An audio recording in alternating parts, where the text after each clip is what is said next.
बड़ी तैयारी में Iran middle east special report में आपका स्वागत है। सुबह ही सुबह एक ही वीडियो के अंदर आपको तमाम ऐसे बड़े अपडेट दूंगा जिसकी आपको जरूरत है और तलाश है। एक क्लिक पर एक वीडियो के अंदर ही आपको तमाम बड़े अपडेट देने वाला हूं, जिसके बाद आपको कहीं और जाने की जरूरत नहीं पड़ेगी।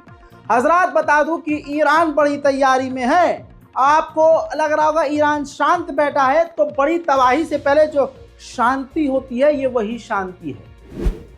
ये देखिए, इजराइल ने अपने मुंह से कहा है ईरान अटैक करेगा और ये हमला एक दिन वाला नहीं होगा, ये हमले कई दिन चलेंगे। यानी ईरान एक बार हमला करके भूल नहीं जाएगा, बल्कि बैक टू बैक ईरान कई दिन तक हमला करेगा, ऐसा इजराइल की इंटेलिजेंस ने माना है।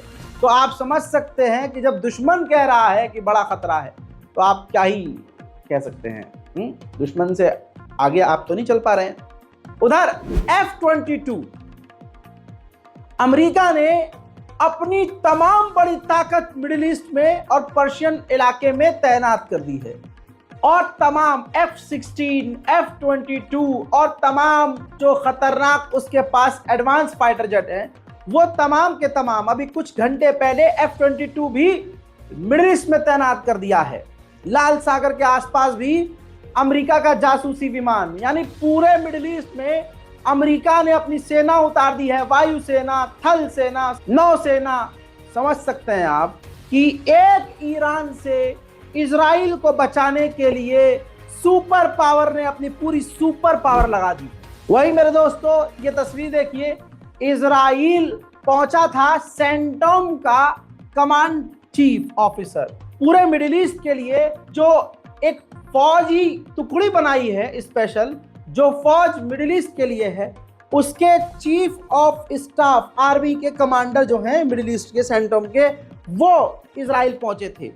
अब इजराइल और उनके बीच क्या बात हुई है वो दूसरी तरफ, लेकिन मेन बात ये क्लियर है कि पूरी की पूरी अमेरिका की ताकत इजराइल को बचाने के लिए अमेरिका ने लगा दी है। खुद इजराइल का वॉरशिप, तस्वीर, हर चीज सबूत के साथ रजा दिखाएगा आपको। देखिए, इजराइल का खुद का युद्धपोत, हमला करने वाला समुद्री जहाज इजराइल के हाइफा पोर्ट पर तैनात। इतना खौफ में इजराइल को इतिहास में पहली बार देखा गया है। कर तो दिया उसने जो करना था।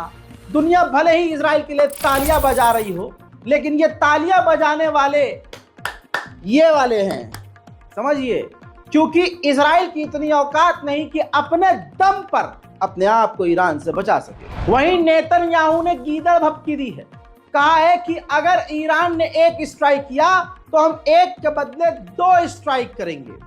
उधर नेतन्याहू का पसंदीदा आदमी, जो कि ये देखिए बैठा हुआ है टीवी चैनल पर, इसको नेतन्याहू डिफेंस मिनिस्टर बनाना चाहता है, और इसने टीवी चैनल पर बयान दिया है कि हमें ईरान के हमले का इंतजार नहीं करना चाहिए, बल्कि हमें पहले ही ईरान पर अटैक कर देना चाहिए और ईरान के न्यूक्लियर फैसिलिटी को उड़ा देना चाहिए।